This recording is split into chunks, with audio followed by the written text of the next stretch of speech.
My own children stole $800,000 from me. They forged documents. They lied to lawyers. They told me I was too old to manage money and that they were protecting me. But what they were really doing was stealing my dead husband's life insurance, our retirement savings, and the house we'd built together over 40 years. I'm 65 years old. My husband Richard died 6 months ago after 42 years of marriage.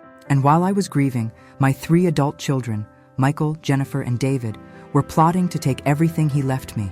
What happened next destroyed them. If you've ever been betrayed by family, if you've ever been told you're too old to make your own decisions, this story is for you. Please hit that like button right now and subscribe to this channel. Tell me in the comments where you're watching from, because what I discovered about my children, what I did to get justice, it proved that you're never too old to fight back, and it sent 2 of them to prison. My name is Eleanor Martinez. I'm 65 years old, and I was about to learn that the people you trust most can be the ones who hurt you worst. But I was also about to prove that a grandmother's fury is more powerful than any scheme. Richard died of a heart attack. Sudden, unexpected. One day we were planning our retirement travel. The next day, he was gone. In my grief, I trusted my children to help with the estate. I shouldn't have. Within a week of the funeral, Michael, my oldest, 40 years old, sat me down with papers. "Mom," he said, sliding documents across the table. "Dad left everything in a trust. We need you to sign these papers so we can manage the estate properly. You're grieving. You're not thinking clearly. Let us handle the finances." I was drowning in grief. I signed. That was my first mistake. Over the next month, my children became distant. They stopped visiting. When I called, they were busy. When I asked about the estate, they said it was complicated and they were handling it. Then the bills started arriving. Mortgage payment overdue, property taxes unpaid, utilities about to be shut off. I called Michael. "There must be a mistake," I said. "Richard paid off the mortgage 10 years ago. We have $800,000 in life insurance and retirement accounts. Why are bills overdue?" "Mom," Michael said, his voice tight, "the estate is frozen. It takes time to process. Just pay the bills from your checking account for now. We'll reimburse you." But my checking account was nearly empty. Richard had handled finances. Everything was in joint accounts that should have transferred to me automatically. Something was wrong. I went to the bank. "I need to access my accounts," I told the banker. The banker pulled up my records and frowned. "Mrs. Martinez, all joint accounts were closed 3 weeks ago. Funds were transferred to a trust account." "Closed?" I said. "By who?" "Your son Michael," the banker said. "He had power of attorney documents. He said you were moving to assisted living and consolidating accounts." "I never signed power of attorney," I said. "I never agreed to close accounts." The banker looked uncomfortable. "Ma'am, I have signed documents here. Your signature, your notary stamp." I looked at the documents. They looked official. They had my signature. But I had no memory of signing them. That's when I realized something terrible. When Michael had me sign estate papers after the funeral, I hadn't read them carefully. I'd been in shock, grieving, trusting. He'd told me they were estate documents. But what had I actually signed? I hired an attorney that afternoon. His name was James Chen. I showed him everything. The documents from the bank, the power of attorney I didn't remember signing, the bills that were suddenly my responsibility. James reviewed the papers with a grim expression. "Mrs. Martinez," he said, "these documents grant your son Michael full control of all your assets. He has legal authority to access accounts, sell property, and manage your finances." "But I didn't understand what I was signing," I said. "I was grieving. He told me they were estate papers." "That's financial elder abuse," James said. "And if he misrepresented what you were signing, it's fraud. We need to investigate." Over the next 2 weeks, James investigated. What he found was worse than I imagined. The $800,000 Richard had left me, life insurance, retirement savings, investment accounts, had been transferred to a family trust controlled by Michael. The trust documents named me as beneficiary, but Michael as trustee with complete discretion over distributions. In other words, my children controlled whether I got any money.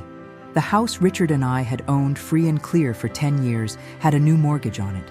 $600,000 borrowed against the house. The money was gone, transferred to accounts Michael controlled. My car, titled in my name, had been sold. $12,000 deposited into Michael's personal account. James presented his findings in his office. Your son has systematically stolen nearly $900,000 from you, he said. The life insurance should have paid directly to you as beneficiary. Instead, he had you sign documents redirecting it to the trust. The retirement accounts should have transferred to you. He convinced you to sign rollovers into accounts he controlled. The house refinance required your signature, which he obtained under false pretenses. I felt sick. My own son, my firstborn, had robbed me while I grieved his father. But it gets worse, James said. I found communications between Michael and your other children. They're all involved. Jennifer and David knew what Michael was planning. They encouraged it, and they've already received money from the stolen funds. He showed me emails. Michael to Jennifer. Mom signed everything. She has no idea. We'll wait 6 months, then sell the house, split everything 3 ways like we planned. Jennifer to Michael. Perfect. She's too old to manage this much money anyway. We're protecting her from herself and from gold diggers. David to Michael. Is this legal? Michael to David. Elder law is complicated. By the time she figures it out, if she figures it out, the money will be spent and secured. She can't prove she didn't understand what she signed. They had planned this. Before Richard even died, they'd planned to steal my inheritance. My grief turned to rage. What can we do? I asked James. We fight, he said. We file criminal charges for elder financial abuse and fraud. We file a civil lawsuit to recover assets. We freeze all accounts so they can't move more money. And we prove that you were deceived. But I need to warn you, this will be brutal. You'll be fighting your own children in court. They'll say terrible things about you. They'll claim you're incompetent, that you can't manage money, that they were protecting you. Are you ready for that? I thought about Richard. 42 years of marriage, working 2 jobs so we could buy our house, saving carefully for retirement, planning to travel the world together. He'd worked so hard to provide for me, and our children had stolen it within weeks of his death. Yes, I said, I'm ready. Destroy them. James filed criminal complaints with the district attorney's office, elder financial abuse, fraud, forgery, identity theft. He filed a civil lawsuit demanding return of all assets plus damages. And he filed emergency motions freezing all accounts connected to the stolen funds. 3 days later, Michael called. His voice was furious. Mom, what the hell are you doing? You filed a police report against us? Your own children? I'm recovering what you stole, I said. $800,000, Michael. You robbed me while I was grieving. We didn't rob you, he said. We protected you. You're 65 years old. You don't understand finances. You would have been scammed by someone. We put everything in a trust for your protection. You lied to me, I said. You told me those papers were estate documents. You never told me I was giving you control of everything Richard left me. Because you were hysterical, Michael said. You weren't thinking clearly. We made decisions in your best interest. Where's the money, Michael? I asked. $900,000. Where is it? It's invested, he said. It's safe. It's growing. You'll get distributions as needed. I want it all back, I said. Every penny, or you're going to prison. He laughed, a cruel, dismissive laugh. Mom, no prosecutor will touch this. We have signed documents. We have a family trust. We have evidence that you were emotionally unstable after Dad died. You'll never prove we did anything wrong. We'll see, I said, and hung up. Jennifer called an hour later. Mom, please, she said, crying. You're tearing this family apart. We love you. We were trying to help. You stole from me, I said. While I was burying your father, you were stealing his life insurance. Don't call me crying about family. You destroyed this family. But Mom, Jennifer said, we gave you money. We've been paying your bills. You're living in the house. We haven't abandoned you. You're paying my bills with my own stolen money, I said. And you put a mortgage on my house without telling me. That's not generosity, that's control. Michael said you're not competent, Jennifer said quietly.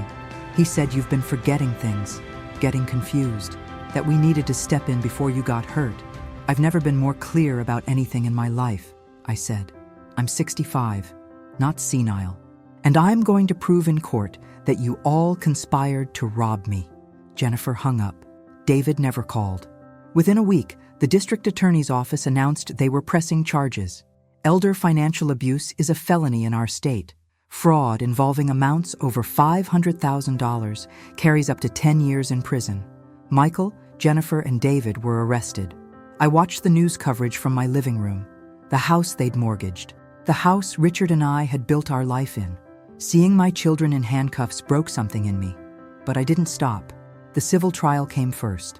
My children's defense was exactly what James had predicted. Their attorney argued that I was emotionally unstable after Richard's death, that I couldn't manage finances, that Michael had acted in my best interest by taking control. They brought a psychologist who testified that elderly people experiencing grief often make poor financial decisions and need family intervention. Our attorney countered with the emails, the communications between Michael, Jennifer, and David planning to steal before Richard even died, the messages about splitting money 3 ways, the acknowledgement that what they were doing might not be legal. And we brought financial experts. They showed that Michael hadn't invested the money carefully.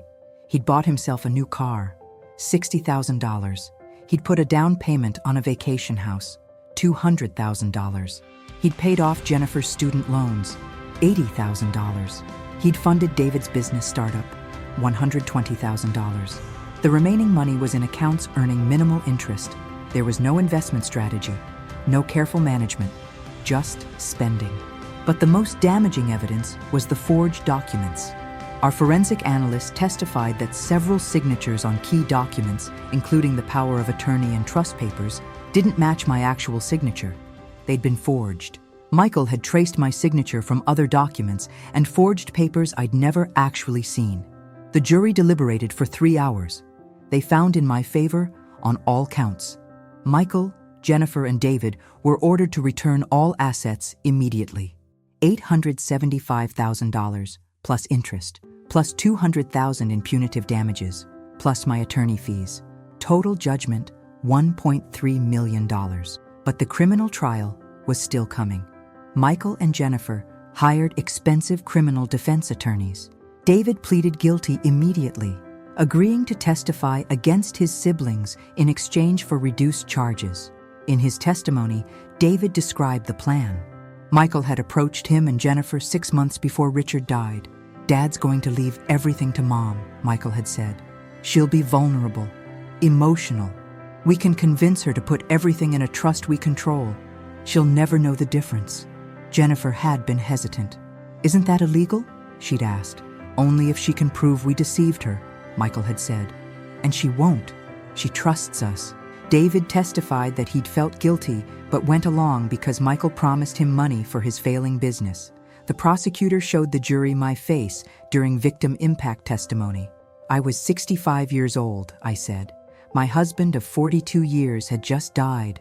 I was in shock, grieving. And my own children saw that as an opportunity to rob me. They didn't comfort me. They didn't support me. They plotted to steal everything Richard worked his entire life to leave me." The jury saw the emails, the forged signatures, the spending, the planning. They convicted Michael of elder financial abuse, fraud, and forgery. 8 years in prison. They convicted Jennifer of elder financial abuse and conspiracy. 5 years in prison. David received 2 years probation for his cooperation. The day Michael was sentenced, I sat in the courtroom and watched him led away in handcuffs. My firstborn son. The boy I'd raised, loved, sacrificed for. He looked at me with hatred as guards took him. "This is your fault," he said. "You destroyed this family." "No," I said. "You did. When you chose money over your mother. When you robbed me while I buried your father. You destroyed this family. And now you'll pay for it." After the trial, I worked with James to recover assets. The house mortgage was reversed. The bank agreed it had been fraudulently obtained. Michael's car was seized and sold. The vacation house down payment was recovered. Jennifer's student loans had to be repaid from her assets. David's business was liquidated. Within 6 months, I had recovered $890,000 of the $900,000 stolen. The rest had been spent and couldn't be recovered. But I didn't care about the missing $10,000. I cared about justice. I gave interviews to local news. Elder financial abuse, one grandmother's fight for justice. The story went viral. I received hundreds of messages from other seniors who'd been robbed by family members. Many had stayed silent out of shame or fear of destroying family relationships. I started a support group, Seniors Against Family Fraud. We met weekly at a community center. 15 seniors showed up to the first meeting. All of them had similar stories. Children stealing inheritances, grandchildren forging checks, relatives taking control of finances and refusing to return them. I connected them with attorneys. I helped them document abuse. I taught them what I'd learned about fighting back. Within a year, our group had helped 12 seniors recover over $4 million in stolen assets. We'd seen 7 family members convicted of elder abuse. We'd proven that seniors could fight back and win. At 66, I became an advocate. I testified before the state legislature about the need for stronger elder abuse protections. I worked with the district attorney's office to train prosecutors on financial exploitation cases. I spoke at senior centers about how to protect assets and recognize warning signs of family theft. The law I helped pass was called the Elder Financial Protection Act. It created stricter penalties for family members who commit financial abuse. It required banks to report suspicious transactions involving senior accounts. It made it easier for victims to recover stolen assets. It protected seniors who fought back from retaliation. And it was named after Richard, my husband who'd worked so hard to provide for me, whose death had been used as an opportunity by our children. At 67, 3 years after Richard's death, I was doing better than I'd ever imagined. I'd recovered nearly all the money. I'd sent 2 of my children to prison. I'd helped dozens of other seniors fight back. I'd changed state law, and I'd proven something important. That being 65 doesn't make you helpless. That grief doesn't mean you can't fight. That family betrayal doesn't have to be accepted in silence. That you're never too old to demand justice. Michael was released after serving 6 years. He never apologized. He moved to another state and never contacted me again. Jennifer was released after serving 4 years. She wrote me a letter from prison. "I'm sorry," it said. "I was wrong. I let Michael convince me that we were helping you. I knew it was wrong, but I didn't stop it. Can you ever forgive me?" I wrote back. "I forgive you because carrying hatred hurts me more than it hurts you. But I will never forget. You stole from me when I was most vulnerable. You betrayed your father's memory. Forgiveness doesn't mean trust. We will never have a relationship again." Jennifer moved across the country. She sends a card every Christmas. I don't respond. David, who'd received probation, tried to rebuild our relationship. "Mom," he said, "I testified against them. I helped you." "I know," I said, "and that's why you're not in prison. But you still participated. You still knew what they were planning and didn't warn me. You chose money over me. I can't pretend that didn't happen." "But I'm sorry," David said. "Can't we start over?" "Some betrayals can't be fixed with apologies," I said. "You taught me that family isn't defined by blood. It's defined by loyalty. You weren't loyal when I needed you, so you're not family anymore." David stopped trying. At 70, I sold the house, the one Richard and I had built our life in, the one my children had mortgaged and tried to steal. It held too many painful memories now. I bought a smaller condo in a senior community. I traveled, all the trips Richard and I had planned. Italy, Greece, Japan, Ireland. I took his ashes with me and scattered them in places he'd always wanted to see. And everywhere I went, I told our story.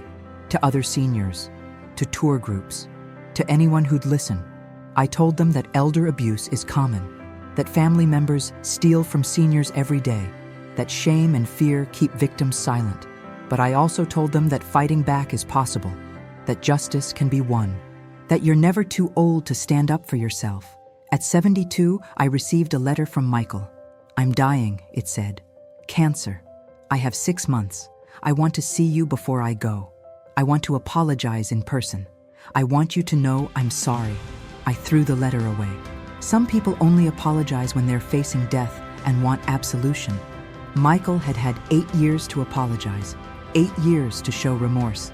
He'd chosen hatred instead. Now, facing death, he wanted forgiveness to ease his conscience. But forgiveness isn't about making the perpetrator feel better. It's about releasing yourself from carrying their burden. I'd already forgiven him years ago, not for him, but for me. But forgiveness doesn't require reconciliation. I didn't owe him a deathbed visit. I didn't owe him comfort in his final months. He'd made choices. Now he'd die with the consequences. Michael died 3 months later. Jennifer called to tell me. I didn't go to the funeral. At 75, I was still running the support group, still helping seniors fight financial abuse, still testifying at trials, still advocating for stronger protections, and I was still traveling, still living the life Richard had worked so hard to give me, the life my children had tried to steal. One afternoon, a woman came to my support group. She was 68. Her daughter had stolen $200,000. She was devastated, embarrassed, afraid. I know how you feel, I told her. My own children stole $800,000 from me while I was grieving my husband. But I fought back. I sent 2 of them to prison. I recovered almost everything, and I survived. You can too, the woman cried. How? She asked. How do you trust anyone again? How do you rebuild? You don't trust blindly, I said. You trust carefully. You verify. You protect your assets. You maintain control. And you build relationships with people who earn trust, not demand it, because they're family. Over the next year, I helped that woman fight her daughter. We documented everything. We filed charges. We went to court. She won. She recovered $170,000. Her daughter received 3 years in prison. And that woman became a member of our group, helping other seniors, proving that the cycle of helping could continue. At 78, I gave a TEDx talk. The day my children stole everything. 10 minutes on stage, telling the story of Richard's death, the betrayal, the theft, the fight, the victory. The talk went viral. 2 million views in 3 weeks. Seniors from around the world contacted me, sharing their stories, asking for help, thanking me for speaking up. I responded to as many as I could. I connected them with attorneys in their areas. I shared resources. I offered encouragement. And I reminded them all of the same thing. You're not too old to fight. You're not helpless. You deserve justice. At 80, I wrote a book, Betrayed: When Your Children Steal Your Life Savings. It detailed everything: the theft, the investigation, the trial, the recovery, the advocacy work, and the lessons I'd learned. The book became a bestseller in the senior market. It was used in elder law classes. It was cited in court cases. It became a handbook for seniors facing family financial abuse. At 82, I received an award from the National Center on Elder Abuse for advocacy, for helping change laws, for empowering thousands of seniors to fight back. At the ceremony, they played a video, testimonials from seniors I'd helped, from attorneys I'd worked with, from legislators who'd passed the Elder Financial Protection Act, from prosecutors who'd won cases using strategies I'd shared. One woman on the video said, Eleanor taught me that being 85 doesn't mean I'm helpless. My nephew stole my house. I was terrified to fight him. But Eleanor showed me how. We won. I got my house back. He went to jail. I'm 87 now, and I'm helping other seniors fight, because Eleanor proved it's possible. At 85, I was diagnosed with heart disease, not immediately life-threatening, but a reminder that time was finite. I thought about my legacy. I'd recovered my stolen money and lived well. I'd sent my children to prison for their crimes. I'd helped hundreds of seniors recover millions in stolen assets. I'd changed laws that would protect thousands more. I'd proven that family betrayal doesn't have to be accepted silently. But more than any of that, I'd proven something Richard already knew, that I was strong, that I could survive anything, that I was never helpless. Richard had spent 42 years building a life for us. My children had tried to steal it in 3 weeks, but I'd fought back. I'd won, and I'd used my victory to help others. That was the legacy. Not the money, not the court victories, not even the laws, but the proof that seniors have power, that age doesn't equal weakness, that you can fight your own children and win, that justice is possible. At 87, I was still traveling, still running support groups, still advocating, still proving that you're never too old to fight for what's right. One afternoon, I received an email from a lawyer. Mrs. Martinez, it read, I represent the estate of your daughter Jennifer. She passed away last week from cancer. In her will, she left you a letter. Do you want me to forward it? Jennifer was dead. My daughter, 59 years old. I felt complicated, Grief for the daughter I'd once known, anger at the daughter who'd betrayed me, sadness that we'd never reconciled, relief that I didn't have to decide whether to forgive her again. Forward the letter, I wrote back. It arrived 2 days later. Mom, it began, if you're reading this, I'm gone. I don't expect you to mourn me. I know I destroyed our relationship. I know I can never make it right. But I need you to know that I spent the last 15 years regretting what I did. Not because I went to prison, but because I hurt you when you needed me most. Dad died, and instead of helping you grieve, I helped Michael steal from you. I told myself we were protecting you, that you were too old to manage money, that we knew better. But the truth is, we were greedy. We saw an opportunity and we took it. I'm sorry. I know that doesn't fix anything.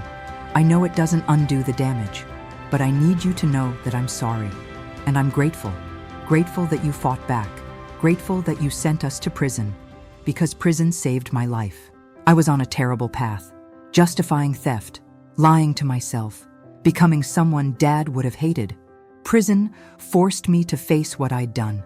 To understand that I'd become a person who robbed her own mother. Who'd destroyed her family for money. I got sober in prison. I got therapy. I faced myself. And when I got out, I rebuilt my life. I got a job. I volunteered. I helped other people. I became someone better. Someone Dad might have been proud of. I never contacted you because I knew I'd destroyed your trust. I knew apologies weren't enough. I knew you'd moved on. But I followed your advocacy work. I read about the seniors you helped, the laws you changed, the lives you saved, and I was proud. Proud that my mother refused to be a victim. Proud that you turned your pain into purpose. Proud that you proved that seniors are powerful. I'm dying now. Cancer. I have weeks, maybe days. And my last thought is this. Thank you for fighting back. Thank you for refusing to let us destroy you. Thank you for showing the world that age doesn't equal helplessness. Thank you for being stronger than we ever gave you credit for. I love you. I'm sorry. And I'm grateful that you were my mother, even though I didn't deserve you. Jennifer. I read the letter 3 times. Then I put it in a box with the few photos I still had of my children as babies, before they grew up, before they betrayed me, before everything broke. I didn't cry. I didn't feel closure, but I felt something, maybe acceptance. Jennifer had spent her last years regretting what she'd done. She'd become better. That didn't erase her crime, but it meant she'd learned. And maybe that was enough. I didn't go to her funeral, but I planted a tree in her memory in my garden, not because she deserved forgiveness, but because I deserved peace. At 90, I was still running support groups, still helping seniors fight financial abuse, still traveling, still living fully. One day, a young woman came to my group. She was 35. Her grandmother had been robbed by family members. Can you help her? The young woman asked. My grandmother is 89. My uncle stole her house. She's living in a nursing home now, paying rent with Social Security. She thinks it's too late to fight. It's never too late, I said. I met the grandmother. Her name was Martha. She'd been robbed by her son 5 years earlier. He'd convinced her to sign over her house. For your protection, he'd said. To avoid estate taxes. He'd promised she could live there as long as she wanted. Then he'd sold it, kept the money, and put her in a nursing home. Martha was defeated. I'm too old, she said. I'm 89. I don't have the energy to fight, and he's my son. I can't send my own son to prison. I understand, I said. My children stole $800,000 from me. I sent 2 of them to prison. It was the hardest thing I've ever done, but it was also the right thing, because what they did was wrong. Age doesn't make it right. Family doesn't make it right. Wrong is wrong. Martha looked at me with tears in her eyes. But I'm so tired, she said. I'm tired of fighting. I'm tired of being alone. I'm tired of being betrayed. I know, I said, but imagine living your last years knowing you let him get away with it. Knowing he stole your home and faced no consequences. Can you die in peace knowing that? Martha thought for a long moment. Then she said, No, I can't. So help me fight. Over the next year, I helped Martha build her case. We gathered documents. We filed complaints. We went to court. Her son tried the same defense. She's senile. She can't manage property. I was protecting her. But we had evidence. Letters where he promised she could stay in the house. Financial records showing he'd kept all proceeds from the sale. Testimony from nursing home staff that Martha was mentally sharp. The jury found in Martha's favor. Her son was ordered to pay her $320,000, the value of her stolen house plus interest and damages. He was convicted of elder financial abuse, 3 years in prison. Martha moved out of the nursing home. She bought a small condo. She lived independently until she died at 93. And before she died, she told me, "Thank you for teaching me that I wasn't too old to fight. Thank you for proving that justice is possible at any age. Thank you for giving me back my dignity." At 92, I received a letter from the governor. I was being awarded the state's highest civilian honor for my advocacy work. The ceremony was held in the Capitol. I walked to the stage slowly, 92 years old, cane in hand, but still strong, still fighting.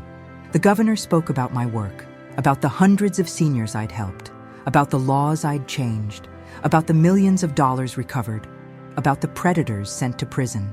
"Eleanor Martinez proved that you're never too old to stand up for what's right," he said. She was robbed by her own children. She could have stayed silent. She could have accepted it. Instead, she fought. She won. And she spent the next 27 years helping others do the same. She changed our state. She protected thousands of seniors. She proved that age is not weakness. Today, we honor her courage. After the ceremony, reporters asked what I wanted people to learn from my story.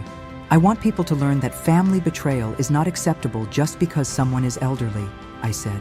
"I want seniors to know they have power. I want families to know there are consequences for elder abuse. And I want predators to know that seniors will fight back." One reporter asked, "Do you regret sending your children to prison?" "No," I said. "I regret that they committed crimes that required prison. I regret that they chose money over family, but I don't regret holding them accountable. That's what justice means." Another reporter asked, "Did you ever reconcile with any of them?" "Jennifer apologized before she died," I said. I accepted her apology, but acceptance isn't reconciliation. Some relationships can't be repaired. Some betrayals are too deep, and that's okay. Forgiveness doesn't require pretending everything is fine. At 95, I was in declining health. I spent most days at home, but I still took calls from seniors fighting financial abuse. I still gave advice. I still encouraged them to fight. One call stands out. An 82-year-old man whose daughter had stolen his life savings. "I don't know if I can do this," he said. "She's my only daughter. I love her. If I turn her in, I'll lose her forever." "You've already lost her," I said gently. "She stole from you. She chose money over you. The daughter you love wouldn't do that. The daughter you love is gone. What's left is a criminal who happens to share your DNA. You're not sending your daughter to prison. You're holding a thief accountable. That distinction matters." The man called me 6 months later. "We won," he said, crying. "She's going to prison for 4 years. I got my money back. And you know what? I feel relieved, because you were right. The daughter I loved wouldn't have robbed me. I was grieving someone who didn't exist anymore. Thank you for helping me see that." At 96, I wrote my last letter, addressed to seniors everywhere facing family betrayal. "Dear friend," I wrote, "if you're reading this, someone you love has betrayed you. Maybe it's your children, your grandchildren, your siblings. Someone you trusted has stolen from you, and you're wondering if fighting back is worth it. I'm here to tell you, it is. I was 65 when my children stole $800,000 from me. I'm 96 now. I sent 2 of them to prison. I spent 3 decades helping other seniors do the same, and I regret nothing. Fighting back was hard. It cost me my relationships with my children. It cost me energy and time and money, but it gave me something more valuable, my dignity, my power, my proof that I wasn't helpless. Your age doesn't make you weak. Your family relationship doesn't make theft acceptable. Your love for them doesn't erase their crimes. Fight back. Document everything. Find a good attorney. File charges. Go to court. Win. And then help others do the same. Because predators only win when victims stay silent. You're not too old. You're not too tired. You're not powerless. You're a survivor. And survivors fight. With hope and strength, Eleanor Martinez. I asked my attorney to publish the letter after my death. to post it online, to share it with senior advocacy groups, so that even after I was gone, seniors would know that fighting back is possible. At 97, I died peacefully in my sleep, surrounded by the few people I'd allowed into my life after my children's betrayal, friends from my support group, attorneys I'd worked with, seniors I'd helped who'd become like family. My funeral was attended by hundreds, seniors I'd helped, advocates I'd trained, prosecutors I'd worked with, legislators who'd passed the Elder Financial Protection Act. One woman spoke. "Eleanor saved my life," she said. "My son stole my retirement savings. I was ready to give up, to accept it, to die broke and betrayed. Eleanor taught me to fight. We won. I got my money back. My son went to prison. And I lived the last 10 years of my life with dignity because Eleanor showed me it was possible." A prosecutor spoke. "Eleanor changed how we approach elder abuse cases," he said. "Before her, these cases were hard to prosecute. Families didn't want to testify. Victims were embarrassed. Juries thought it was a family matter. Eleanor proved that elder abuse is a crime, that it should be prosecuted aggressively, that victims deserve justice. In the 15 years since she started advocating, our conviction rate for elder abuse has gone from 20% to 80% because Eleanor changed the conversation." An attorney spoke. "Eleanor was my client," he said. "Then she became my teacher. She taught me more about elder law in 5 years than I'd learned in 20 years of practice. She showed me how to document financial abuse, how to support traumatized clients, how to fight in court, and most importantly, how to win. I've recovered over $30 million for senior clients because Eleanor taught me how. My legacy wasn't my children. They'd betrayed me. It was the hundreds of seniors I'd helped, the millions of dollars recovered, the laws changed, the predators imprisoned, the proof that seniors have power. 5 years after my death, they dedicated a senior center in my name, the Eleanor Martinez Center for Elder Justice. It provided free legal services for seniors facing financial abuse. It ran support groups. It trained advocates. It educated seniors about protecting assets. At the dedication ceremony, a 100-year-old woman spoke. "Eleanor helped me when I was 85, she said. My nephew had stolen my house. Eleanor connected me with an attorney. We won. I'm 100 years old now, and I've spent the last 15 years helping other seniors fight, because Eleanor taught me that age is power, that experience is strength, that you're never too old to demand justice." 10 years after my death, elder abuse prosecutions had tripled nationwide. Recovery of stolen assets had increased by 400%. Every state had passed some version of the Elder Financial Protection Act, and support groups like the one I'd started existed in every major city, all because one 65-year-old woman had refused to accept that her children could rob her without consequences. All because I'd fought back. 25 years after my death, my book was still assigned in elder law classes. My TEDx talk was still shown in senior centers. My story was still told, not because I was special, but because I'd proven something universal, that you're never too old to fight. That family doesn't excuse crime. That justice is possible at any age. 50 years after my death, the world had changed. Elder abuse was taken seriously. Seniors had protections. Families knew there were consequences. And it all traced back to the movement I'd helped start. One woman, robbed by her children, who refused to stay silent. 100 years after my death, they erected a statue at the state capitol, bronze, life-sized, showing me at 65, standing strong, holding legal documents. The plaque read, "Eleanor Martinez, 1958-2055, robbed by her children at 65, fought back, sent 2 to prison, recovered $890,000, spent 32 years helping hundreds of seniors do the same, changed laws protecting millions, proved you're never too old to demand justice." Her courage changed how America protects seniors. Her legacy continues in every elder abuse prosecution, every dollar recovered, every senior who refuses to be victimized. Age is not weakness. Justice has no age limit. Back in my present, in the years after I sent my children to prison, people often asked if I regretted it, if I wished I'd stayed silent to preserve family relationships, and I always gave the same answer: no. Because silence protects predators and destroys victims. Because accepting abuse to maintain relationships means you have no relationship worth maintaining. Because my children made choices, and choices have consequences. What I did wasn't cruel. It was justice. What they did, robbing their grieving mother, was cruel. I just refused to be a victim. At 96, looking back on 31 years of advocacy since my children's betrayal, I was proud. Proud that I'd fought. Proud that I'd won. Proud that I'd helped others. Proud that I'd changed laws. Proud that I'd proven that seniors are powerful. Richard would have been proud too. He'd spent 42 years working to provide for me. My children tried to steal that in 3 weeks, but I'd protected what he built. I'd lived the life he'd wanted me to have. I'd traveled the world with his ashes. I'd helped hundreds of people. I'd changed the world. And I'd proven that love doesn't mean accepting abuse, that family doesn't excuse crime, that you're never too old to fight for what's right.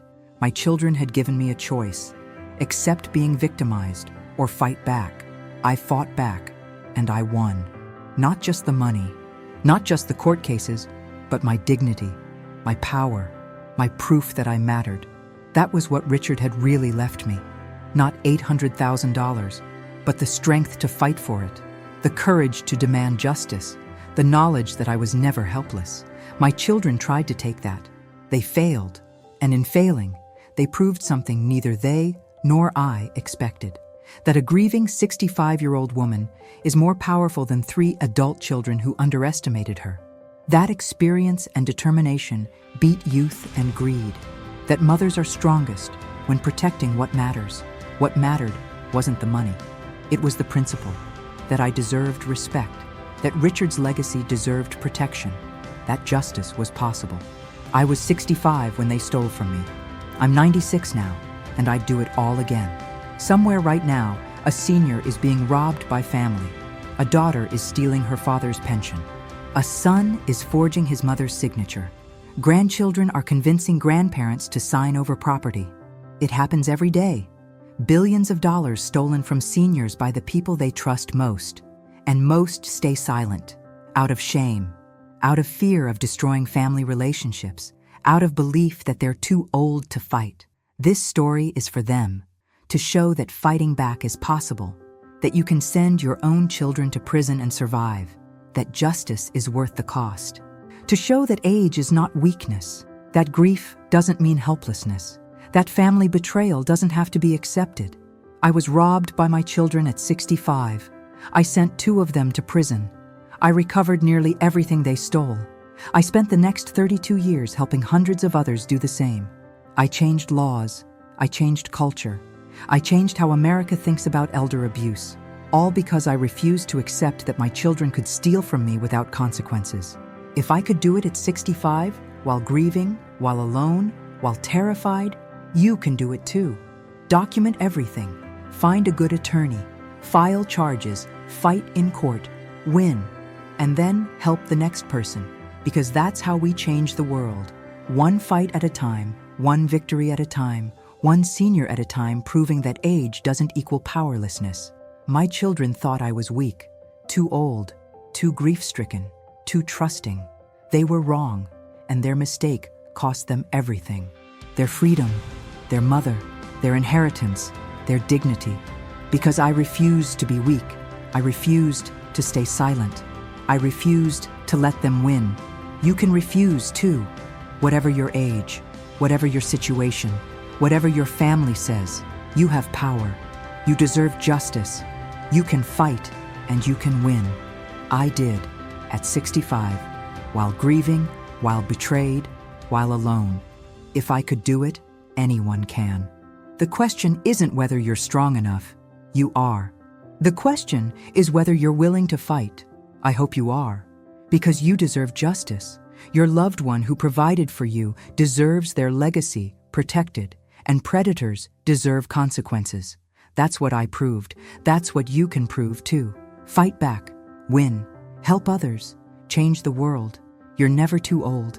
I was 65 when I started, 97 when I finished, 32 years of fighting, 32 years of winning, 32 years of proving that seniors are powerful. That was my life after betrayal. That can be your life too. The choice is yours. accept being victimized, or fight back. I know which one I chose. I know which one Richard would have wanted. I know which one changed everything. Choose to fight. I did, and it was worth every single battle. Thank you for watching my story. If it resonated with you, if it made you angry at what my children did, if it gave you hope that justice is possible, I need you to do something right now. First, smash that like button. It tells YouTube this story matters and helps it reach more seniors who need to know they can fight back. People who are being robbed by family right now. People who think they're too old. People who need to hear that fighting is possible and winning is real. Second, subscribe to this channel and hit that notification bell. Every week, we share stories of people over 50 who were pushed aside, betrayed, or underestimated, and fought back to prove their power. Stories of revenge, stories of justice, stories that prove age is not weakness. Third, share this video. Send it to any senior you know. Post it in community groups. Help spread the message that elder financial abuse is a crime and that victims can fight back and win. And finally, tell me your story in the comments below. Have you been betrayed by family? Have you seen elder abuse? Have you fought back, or are you considering it? I want to hear from you. This community is built on shared experiences and mutual support, because every one of us has the power to fight. Every one of us deserves justice. Every single one of us matters, no matter our age. Your experience is valuable. Your dignity is non-negotiable. Your right to justice doesn't expire. Never let anyone tell you otherwise. Remember my story. I was 65. My husband had just died. My own children robbed me of $800,000 while I was grieving. They forged documents. They lied to lawyers. They told me I was too old to manage money.